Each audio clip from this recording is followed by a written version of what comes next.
Welcome back, Thor. In our previous conversation, we explored how today's digital environment can shape children's emotional development in subtle but powerful ways. Now, in part two, I'm glad to have you back to help us take the next step and look at what these insights mean for society, responsibility, and the legal frameworks meant to protect children. Before we continue, let's briefly step back. In part one of this discussion, we examined how contemporary social media structures shape children's emotional and personal development. We looked closely at how digital platforms encourage self focus, constant social comparison, and heightened emotional reactivity, often during critical developmental periods. Yes, and what's important is that these effects aren't accidental. When you combine algorithmic design with developing nervous systems, you create conditions that can amplify stress responses, distort self perception, and weaken emotional regulation. Drawing on Dr. David R. Hawkins' framework, alongside findings from neurobiology, stress physiology, and developmental psychology, we explored how these environments may foster vulnerabilities that, in some cases, resemble narcissistic patterns, not as pathology, but as adaptive responses to unhealthy systems. Which brings us to the deeper question: if these digital environments can undermine healthy development, then this is no longer just a parenting issue or a cultural concern, it becomes a matter of responsibility. Exactly. And that's where part two begins. Because once we recognize that children's emotional development is being shaped by powerful technological systems, we must ask, what obligations do societies, governments, and institutions have to protect it? In this second part, we turn to those legal and policy implications, examining how existing frameworks, such as the Norwegian Constitution 104, the UN Convention on the Rights of the Child, and European regulations like the Digital Services Act, speak directly to these challenges. Together, these frameworks remind us of something essential. Children have a right not just to access digital spaces, but to grow up in environments that support emotional stability, dignity, and healthy development. The question is whether our digital ecosystems are meeting that obligation or quietly violating it. In part two of our discussion, our responsibility as a society, we move beyond understanding the problem and focus on what it demands of us collectively. This conversation explores how insights from developmental psychology and neuroscience translate into legal, ethical, and policy responsibilities, and what it means for societies to actively protect children's emotional and developmental integrity in the digital age. I'd like to continue next with how these ideas can be translated into policy, how governments and institutions can help protect developmental integrity in a digital age. Because the moment we treat emotional development as a public good, everything changes. Thor, this is extraordinary.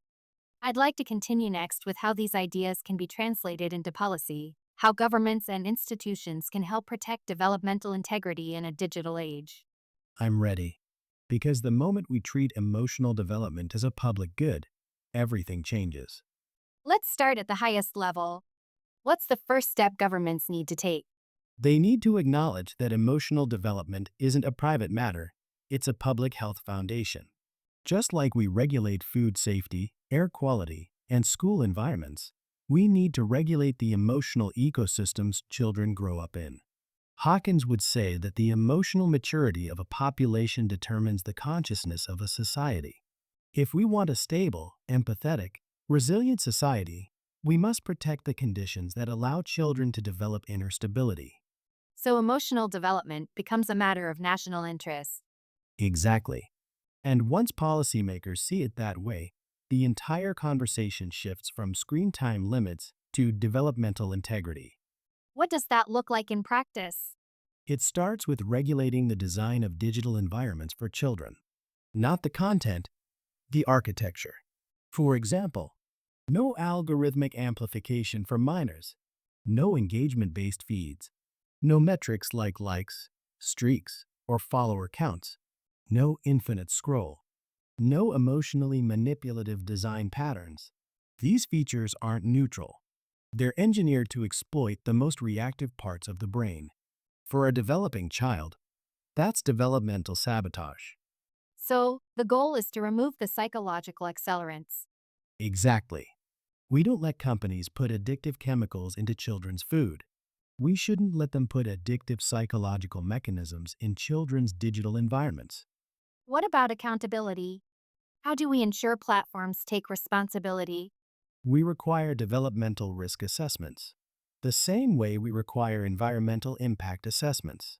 Before a platform can operate for minors, it must demonstrate how its design affects attention, how it affects emotional regulation, how it affects identity formation, how it affects stress response, how it affects social comparison. Right now, platforms run experiments on children without consent. Policy must reverse that burden. If you design for children, you must prove you're not harming them. What about the youngest children? For early childhood, especially ages 0 to 6, the policy should be simple. No algorithmic content. Period. This isn't moral panic. It's neuroscience. The brain systems responsible for emotional regulation, empathy, and executive function are forming during these years. Algorithmic overstimulation disrupts that formation. Hawkins would say that these early years determine whether the self becomes anchored or fragmented. Policy must protect that anchoring. How do we support families in this? We need to treat parents as partners, not as the sole line of defense. That means public education campaigns on developmental science, parental leave policies that support early bonding, training for caregivers on digital co-regulation, guidance on healthy digital rhythms, community programs that replace screen time with relational time. Parents shouldn't have to fight billion-dollar algorithms alone. What role do schools play? Schools must become developmental sanctuaries, not digital battlegrounds. That means phone-free school days, teaching emotional regulation as a core skill, integrating media literacy with developmental literacy, creating environments that reward cooperation over performance, protecting recess, play, and face-to-face interaction. If the digital world fragments attention, schools must rebuild it. And what about the tech industry itself? We need a new design philosophy. Technology should align with human development, not exploit its vulnerabilities. That means designing for reflection, not reactivity, designing for depth, not intensity, designing for connection, not comparison, designing for autonomy, not addiction. Hawkins believed that consciousness evolves upward when the self is stable. Technology should support that evolution, not trap children in the lower emotional states that algorithms currently amplify. If you had to summarize the policy approach in one sentence, what would it be? Protect the developmental conditions that allow a child to build an inner world strong enough to withstand the outer one. Sure, that's powerful. I'd like to continue next with how these policies could be implemented internationally and what a global framework for developmental integrity might look like. I'd love to, because this isn't just a national issue, it's a generational one. Why do you see this as a global challenge rather than something each country can handle on its own? Because the platforms shaping children's development aren't national, they're planetary. A child in Norway, Kenya, Brazil, or Japan is interacting with the same algorithmic systems, the same design patterns, the same psychological triggers. If the developmental risks are global, the protections must be global too. Otherwise, we end up with a patchwork of regulations that platforms can easily route around. Hawkins would say that consciousness evolves collectively. If we want to raise the consciousness of the next generation, we need a shared commitment to protecting the conditions that allow children to develop inner stability. So, what would a global framework look like? I imagine something like a global developmental integrity charter, a set of principles that nations agree to uphold, like the UN Convention on the Rights of the Child but updated for the digital age. It would include commitments like children have the right to digital environments that support healthy brain development. Children have the right to be free from algorithmic manipulation. Children have the right to be relationally grounded, developmentally appropriate technology. Platforms must demonstrate developmental safety before operating for minors. This isn't about restricting technology. It's about aligning technology with human development. Who would enforce something like this? We already have models. Think of the WHO for Health, UNESCO for Education and Culture, the UN Committee on the Rights of the Child. We could create a global commission on digital development, tasked with evaluating how digital systems affect children's neurodevelopment, emotional regulation, and identity formation. This commission could issue global guidelines, conduct independent audits, publish developmental impact reports, coordinate cross-border enforcement, because algorithms don't respect borders, so protections must transcend them. How do individual countries fit into this? Each country would implement its own version of the global framework, but with harmonized principles. For example, the EU's Digital Services Act could incorporate developmental integrity standards. The US could integrate them into child protection and tech regulation frameworks. Nordic countries could lead with strong early childhood protections. Low and middle-income countries could receive support to build safe digital infrastructure. The key is alignment. If the core principles are shared, the protections become universal. You mentioned developmental risk assessments earlier. Could those be standardized globally? Absolutely. Just like environmental impact assessments became a global norm, developmental impact assessments could become mandatory for any platform accessible to minors. These assessments would evaluate attention impact, emotional regulation impact, identity formation impact, stress response activation, social comparison effects, vulnerability amplification, and they would be reviewed by independent, international experts, not by the companies themselves. What about the youngest children? How do we protect them globally? We need a universal principle. Children under a certain age should not be exposed to algorithmic content. This could be implemented through global age-based design standards, mandatory developmentally safe modes, restrictions on algorithmic feeds for young users, international certification for child-safe platforms. This is the digital equivalent of banning lead paint or unsafe toys. It's basic developmental hygiene. And how do we support parents in different cultural contexts? By creating global resources that can be adapted locally. For example, multilingual guides on digital co-regulation, culturally sensitive parenting programs, global campaigns on early brain development, training for teachers and health workers, community-based alternatives to screen-based childcare. Parents everywhere face the same challenge: raising children in an environment designed to overwhelm them. They need support, not blame. What's the deeper philosophical foundation of this global framework? It's the belief that childhood is sacred, not in a sentimental sense, but in a developmental one. Childhood is the period when the architecture of consciousness is built.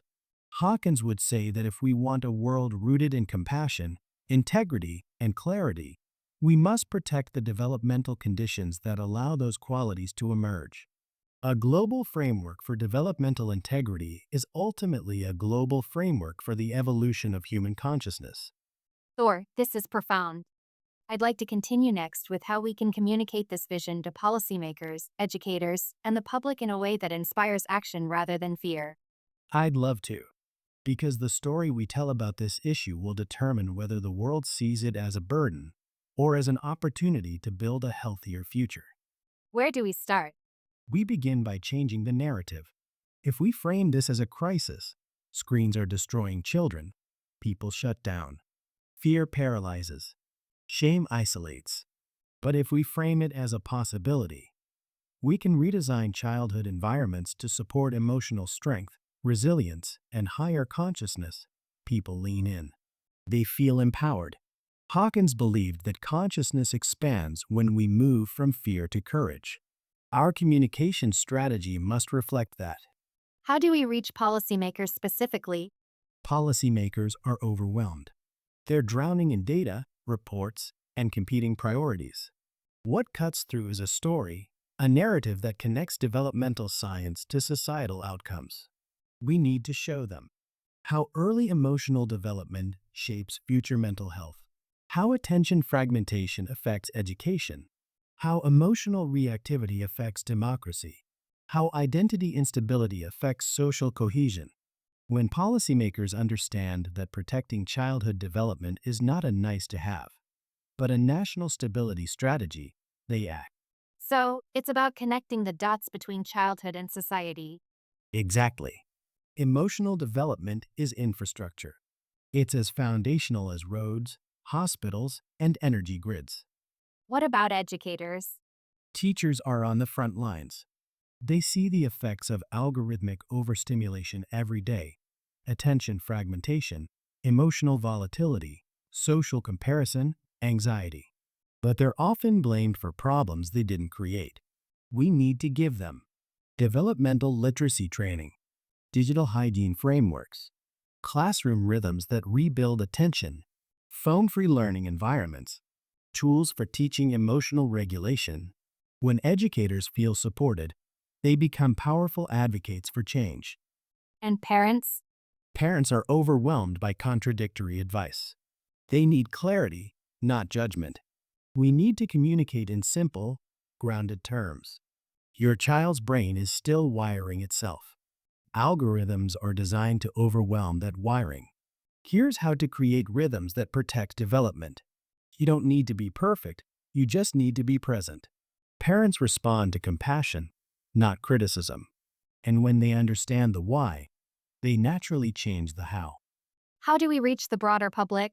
By painting a picture of what's possible, not a nostalgic return to the past, but a forward-looking vision of childhood that is emotionally grounded, relationally rich, developmentally aligned, technologically supported, not dominated. People need to see that this isn't about banning technology. It's about designing a world where technology supports human flourishing. How do we avoid triggering defensiveness or denial? By grounding the message in hope, Hawkins taught that higher consciousness emerges when we move beyond fear. If we communicate from a place of alarm, we reinforce the very emotional states we're trying to transcend. Instead, we say, we can build digital environments that strengthen children.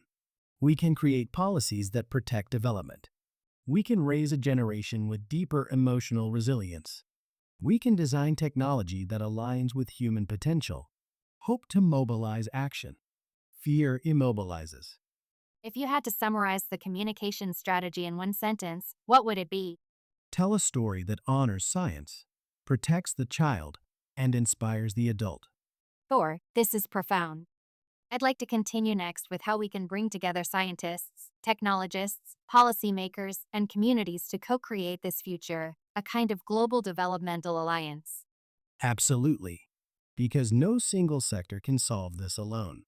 The forces shaping children's development today are global, structural, and deeply intertwined. The only way forward is a coordinated alliance, one that treats emotional development as a shared responsibility and a shared opportunity. Who needs to be at the table? Everyone who influences the developmental ecosystem.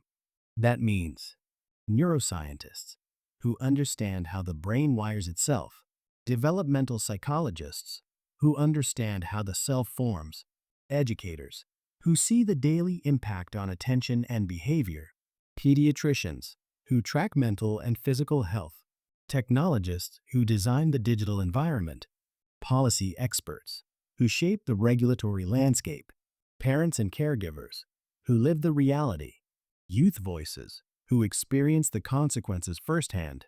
This alliance must be a circle, not a hierarchy. Each group brings a piece of the truth. So, it's not about one sector leading it, it's about shared stewardship. Exactly. Childhood is too important to be left to any single industry. What would unite such different groups? A shared language. Right now, neuroscientists talk in synapses, policymakers talk in regulations, technologists talk in metrics, and parents talk in exhaustion. We need a common vocabulary centered on developmental integrity, the idea that every child has the right to environments that support healthy brain and emotional development. Once everyone speaks that language, collaboration becomes possible. How do we ensure the alliance is grounded in evidence? By creating a global research consortium on digital development, bringing together universities, research institutes, and public health organizations. This consortium would Conduct longitudinal studies. Evaluate algorithmic impact on brain development. Track global trends in attention, anxiety, and identity formation. Publish open access developmental guidelines. Advise governments and tech companies. Right now, the research is fragmented. We need a unified scientific backbone. What role do tech companies play? A crucial one. We need a technology compact for childhood, a voluntary but globally recognized commitment where companies agree to. Eliminate addictive design patterns for minors. Provide developmentally safe modes. Undergo independent developmental audits. Collaborate with researchers on child-safe design. Prioritize well-being over engagement for young users. This compact would function like environmental sustainability pledges, but focused on developmental sustainability. Do you think companies would agree to that? If the public demands it, and if governments align around it, yes. Companies respond to cultural pressure and regulatory clarity. What about governments? Governments need to harmonize their efforts. That means shared age-based design standards, coordinated restrictions on algorithmic feeds for minors, international developmental impact assessments, cross-border enforcement mechanisms, global data sharing on developmental outcomes. This is like how countries coordinate on climate policy. The stakes are just as high because the emotional climate of the next generation will shape everything. How do communities fit into this? Communities are where policy becomes reality. They can create phone-free zones in schools, support parents with digital literacy programs, build local alternatives to screen-based childcare, foster intergenerational mentorship, promote relational, not digital, childhood rhythms. A global alliance sets the vision. Communities make it lived experience. And young people themselves? They must be co-architects, not passive recipients. Teens understand the digital world better than anyone. They know what harms them and what helps them. A global developmental alliance must include youth advisory councils, youth-led research initiatives, youth participation in design reviews, youth voices in policy discussions. When young people help shape the solutions become real. 8. The philosophical core. A shared future worth building. What's the deeper purpose of this alliance? To build a world where children grow into adults with emotional resilience, reflective capacity, empathy, inner stability, a sense of meaning, the ability to contribute to society. Hawkins believed that the evolution of consciousness is the evolution of humanity. A global developmental alliance is not just about protecting children, it's about elevating the emotional and moral trajectory of the world. Thor, before we go deeper into the alliance, I want to ask something more existential. What society are we shaping for our children if we continue down the old path? A society built on narcissistic traits, engineered through profitable social ideations and shareholder-driven design? That's the heart of the matter.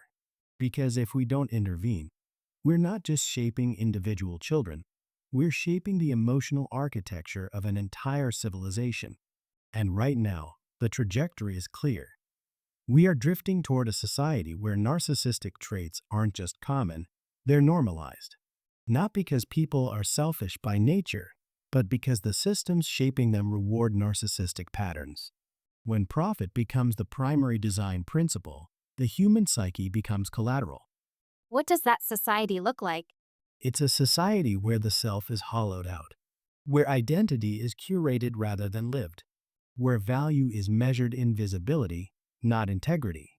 Children raised in algorithmic environments learn early that attention equals worth, performance equals identity, visibility equals existence. That's the psychological blueprint of a narcissistic society, not because people want to be narcissistic, but because the environment trains them to be. So, the system manufactures the traits it later criticizes. Exactly. We blame individuals for being self-absorbed, reactive, or validation hungry. But we built the environment that shaped those traits. It's like planting seeds in toxic soil and then blaming the plant for struggling. What happens when this becomes the norm? you get into a society that is emotionally volatile, a society where outrage spreads faster than understanding, comparison replaces connection, performance replaces authenticity, impulsivity replaces reflection, short-term stimulation replaces long-term meaning. This is not accidental. It's the predictable outcome of systems optimized for engagement rather than development. And engagement is profitable. Yes, that's the tragedy. The emotional immaturity of a population becomes a revenue stream. The more reactive people are, the more profitable they become. So, we end up with a society where the emotional vulnerabilities of children are monetized and the emotional stability of adults is undermined. What does this mean for culture? It means culture becomes shallow, not because people lack depth, but because depth is not rewarded. A narcissistic society is one where nuance disappears, long form thinking collapses, empathy becomes rare, attention becomes fragmented, meaning becomes secondary to metrics. Hawkins would say that such a society becomes anchored in the lower levels of consciousness, fear, craving, pride, anger, because the systems reinforce those states. What about political implications? A society dominated by narcissistic traits struggles to sustain democracy. Democracy requires patience, cooperation, empathy, long-term thinking, tolerance for discomfort, the ability to hold multiple perspectives. But algorithmic environments train the opposite: impatience, polarization, emotional reactivity, short-term gratification, identity fragility, intolerance for difference. When the emotional foundation erodes, the political structure follows. And what does this mean for the next generation? It means we risk raising children in a world that doesn't understand childhood, a world that treats children as consumers, not developing beings, a world that sees attention as a commodity, not a developmental resource. If we continue down this path, we create a society where children grow up without inner stability, teens grow up without identity coherence, adults grow up without emotional resilience, and then we wonder why anxiety, loneliness, and polarization rise. So, what's the alternative? A society that treats emotional development as sacred. A society that understands that the inner world of a child is the foundation of the outer world of the future. A society where technology supports development, policy protects childhood, education strengthens attention, culture rewards depth, communities foster connection, families are supported, not overwhelmed. This is not utopian. It's simply aligned with human development. And aligned with Hawkins' vision of higher consciousness. Exactly. Hawkins believed that societies evolve when individuals evolve, and individuals evolve when their developmental foundations are protected. The question is simple: do we want a society shaped by profit or by potential? Thor, we've covered the risks, the philosophy, the global alliance, but I want to bring this down to something very human. What are the next steps? How do we begin reshaping society into one that respects nature, protects childhood, and rebuilds fundamental empathy between people? This is the question that matters most, because awareness without action becomes despair, but awareness with direction becomes transformation. And the truth is, the steps are clearer than people think. They're not easy, but they're clear. The first step is to restore our relationship with nature, not as scenery, not as a resource, but as a teacher. Children who grow up in nature develop stronger attention, deeper emotional regulation, a sense of belonging, a sense of scale, humility, empathy. Nature is the antidote to narcissism. It decentralizes the self. It reminds us that we are part of something larger. If we want a society that respects life, we must raise children who feel connected to life. So, nature isn't optional, it's developmental. Exactly. Nature is the original developmental environment. The second step is to reclaim childhood from systems designed for profit. Right now, children grow up inside environments optimized for shareholder earnings, not for human flourishing. We need to redesign childhood around slow rhythms, relational presence, and structured play, boredom, creativity, community, emotional safety. These are not luxuries. They are the building blocks of empathy and inner stability.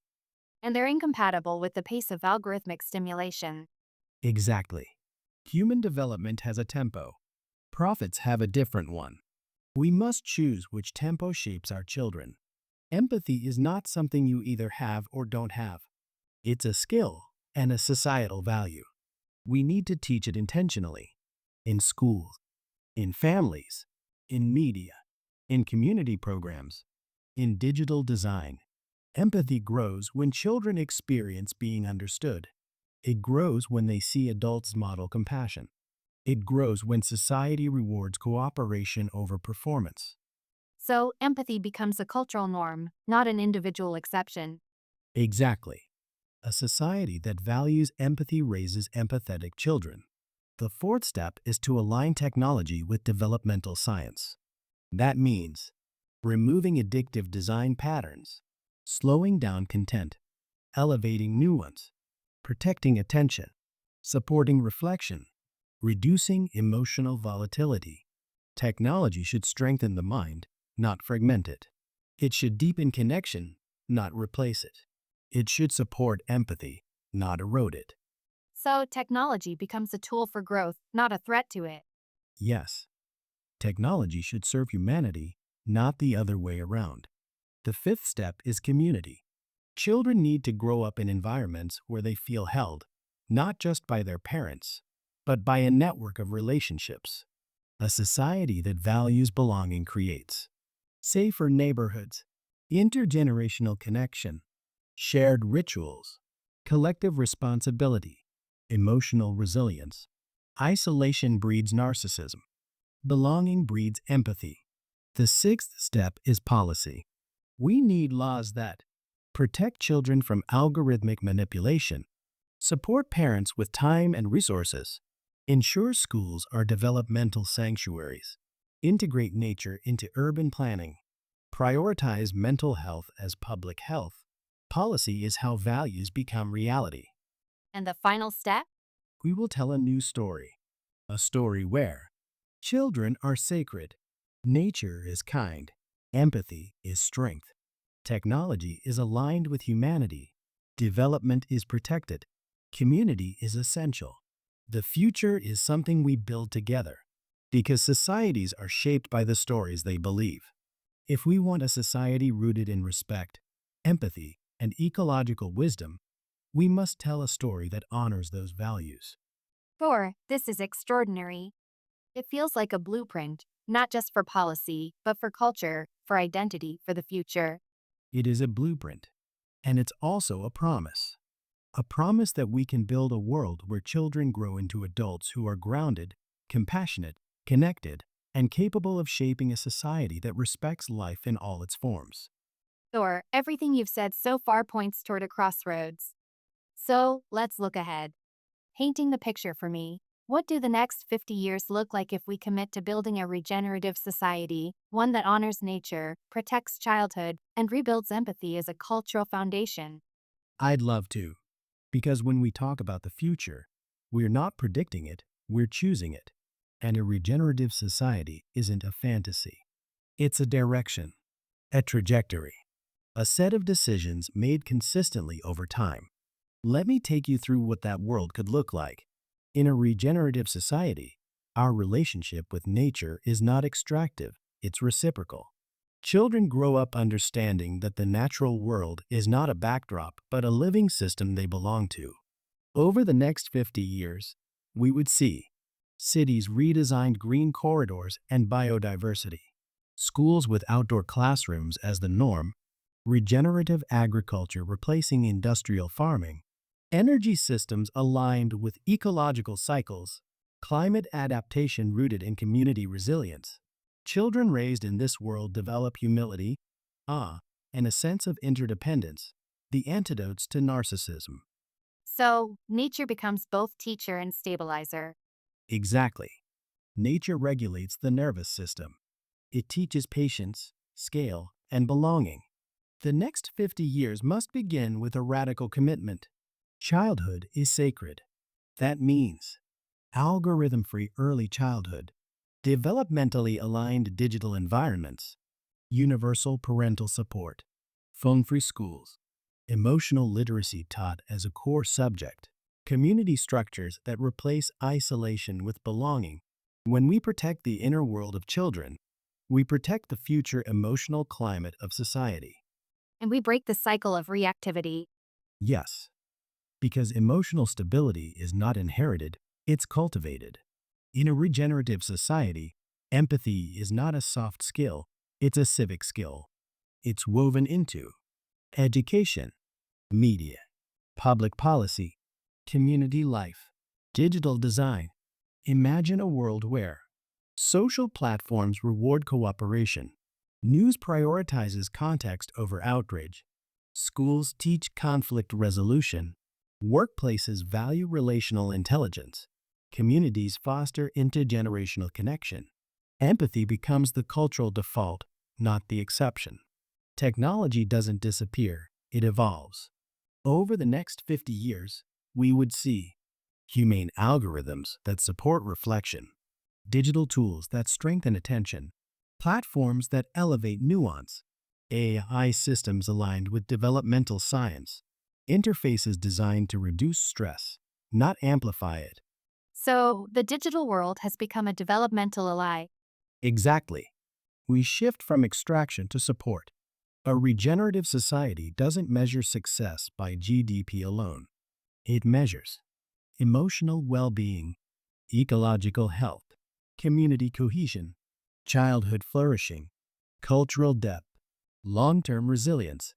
We stop asking, how fast can we grow? And start asking, how deeply can we thrive?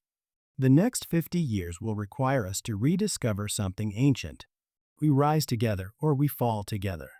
A regenerative society is built on shared responsibility, shared resources, shared narratives, shared futures. It's a society where the well-being of the child, the forest, the river, the community, all of it is interconnected. What does this mean for the next generation?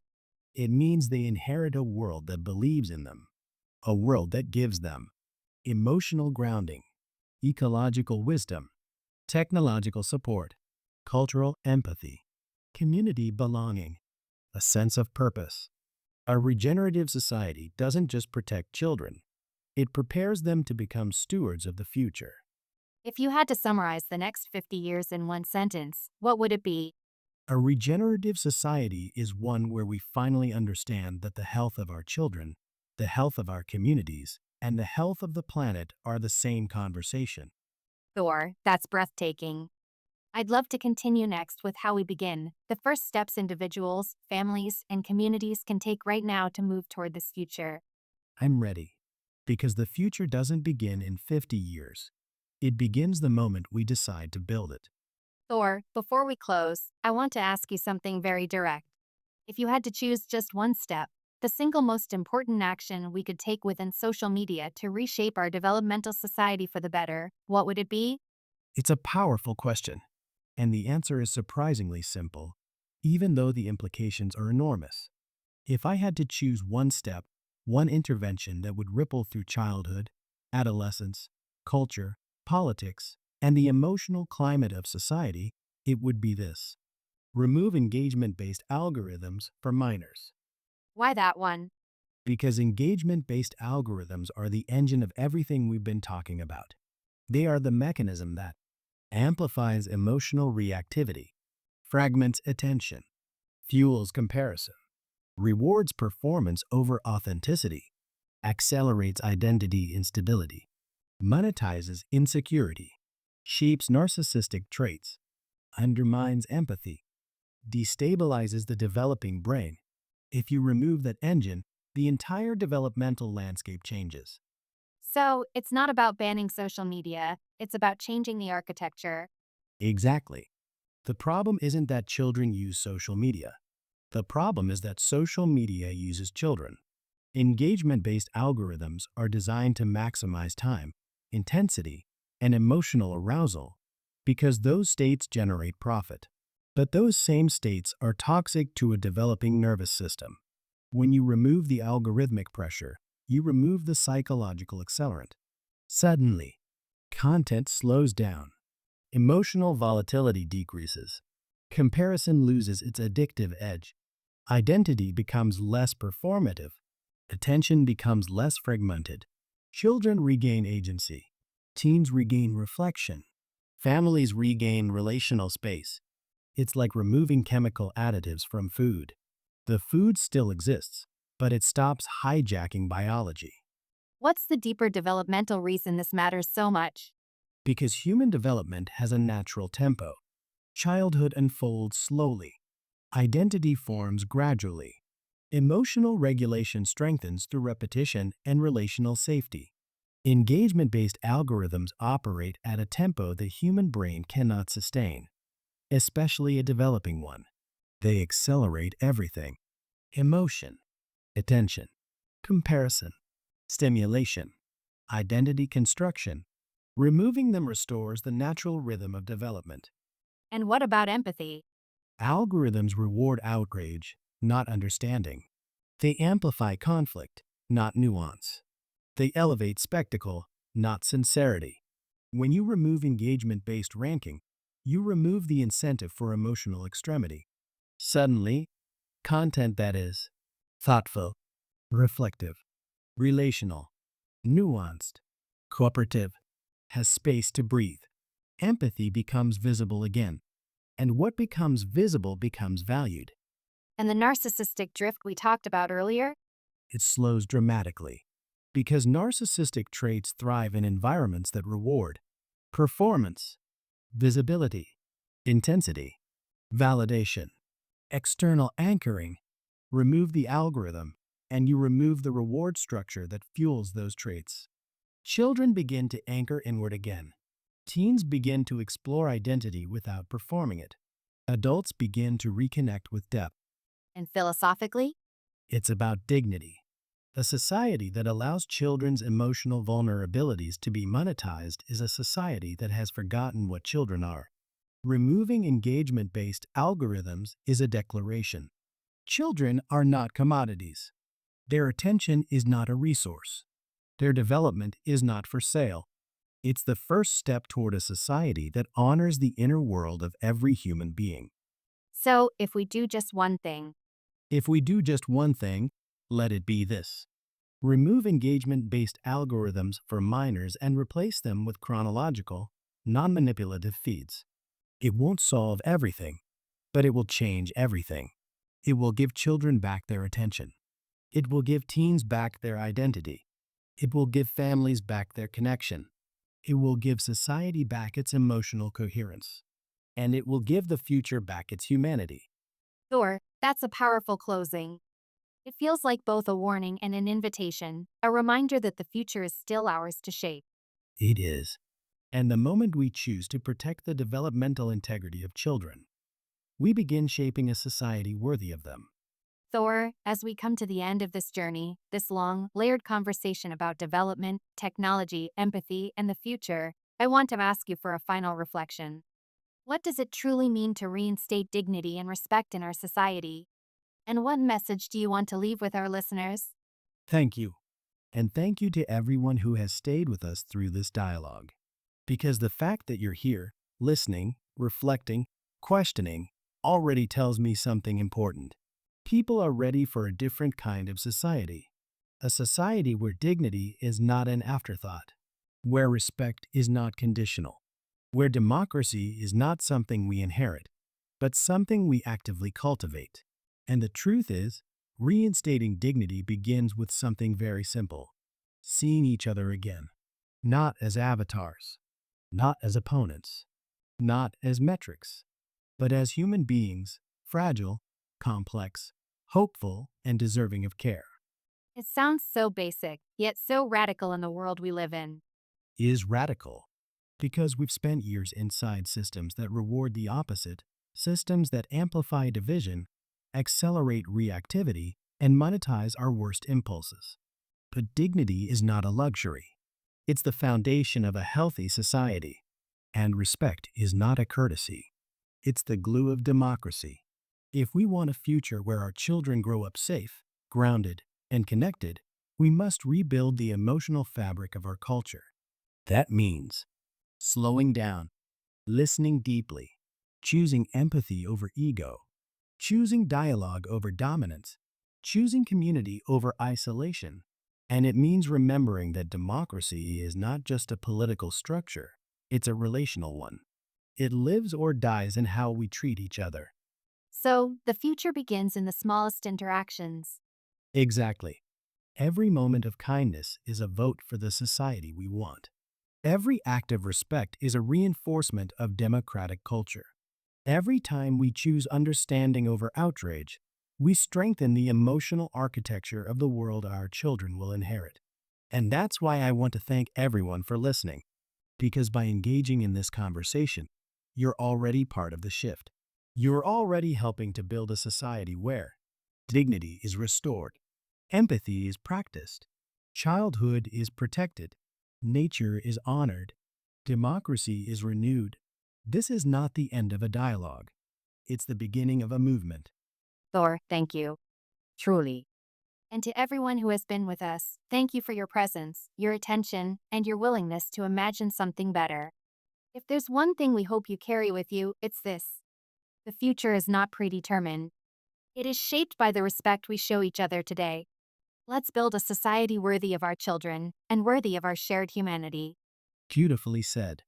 And to all of you listening, let's walk forward together with dignity, with empathy, and with the courage to believe that democracy is strongest when we choose to care for one another. As we close this conversation, I want to offer a heartfelt thank you, first to you, Thor, for your clarity, your courage, and your willingness to speak about the future with both honesty and hope. And just as importantly, to everyone who has been with us through this dialogue. Your presence matters. Your attention matters.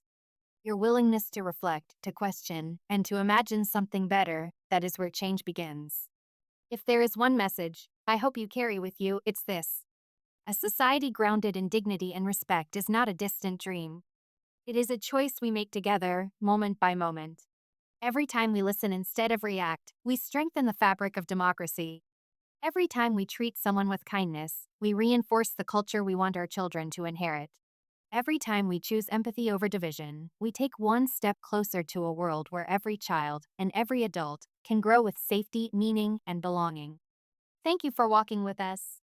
Thank you for caring about the future. And thank you for believing, even quietly, that we can build a society worthy of our shared humanity. This conversation ends here, but the work and the hope continue with all of us.